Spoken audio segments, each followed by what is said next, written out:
আজকে হচ্ছে জানুয়ারি মাসের 16 তারিখ। এখন দুপুর 2টা বাজে। এখন ওয়ারিশার চুল কেটে দিব। চুল কেটে দিব, ঠিক না ওয়ারিশা? হ্যালো ফ্রেন্ডস, আসসালামু আলাইকুম। আশা করি সবাই ভালো আছেন। আমি সুমনা জামান আবারও ফিরে এলাম আপনাদের মাঝে ছোট্ট একটি ব্লগ নিয়ে। আর আজকের ব্লগটি হচ্ছিল, দেখতেই পাচ্ছেন, এতক্ষণে আপনারা বুঝতে পেরেছেন যে আজকের ব্লগটি কি নিয়ে। হ্যাঁ, আজকের ব্লগটি হচ্ছে ওয়ারিশার চুল কেটেছিলাম আমি সেদিন, তাই ভাবলাম ছোট্ট একটি মেমোরি আপনাদের সাথে শেয়ার করে রাখি। এখানে আমি প্রথমে খুবই টেনশনে পড়ে গিয়েছিলাম যে আমি চুলটা কাটতে পারবো কিনা। তারপরে ওয়ারিশাকে প্রথমে শুয়ে নিয়েছি, তারপর দেখলাম খুব ভালো একটি আমি পারছিলাম না, তারপর ওকে বসিয়ে চেষ্টা করছিলাম। অবশেষে আমি চুল কাটতে পেরেছি। প্রথমে তো আমি খুব ভয় পেয়েছিলাম যে আমি পারবো কিনা।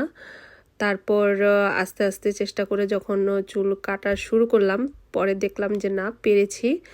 এই তো এই প্রথম ছিল আমি কেউর চুল কেটে দিচ্ছিলাম। আমি কখনো আসলে কেউর চুল কেটে দিইনি। ওয়াসিফার সময় আমি বাহির থেকে ওয়াসিফাকে চুল কেটে নিয়ে এসেছিলাম, ওর পাপা নিয়ে গিয়েছিল। এবারও ভেবেছিলাম ওয়ারিশাকে তাই করব, কিন্তু মনে হলো যে না, আমি একটু চেষ্টা করে দেখি, ট্রাই করি।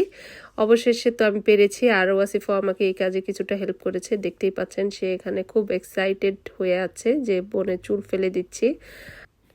এই তো ওয়ারিশা তো একটু পরপর নড়াচড়া করছিল। তারপর আমি খুব ভয়ে ভয়ে কাজটি সম্পন্ন করেছি। তবে সে খুব সাপোর্ট করেছে, যার কারণে আমি কাজটি করতে পেরেছি সুন্দরভাবে। যাই হোক, এই তো আমার মেয়ের ফাইনাল লুক। আশা করি সবাই ভালো থাকবেন। আল্লাহ হাফেজ।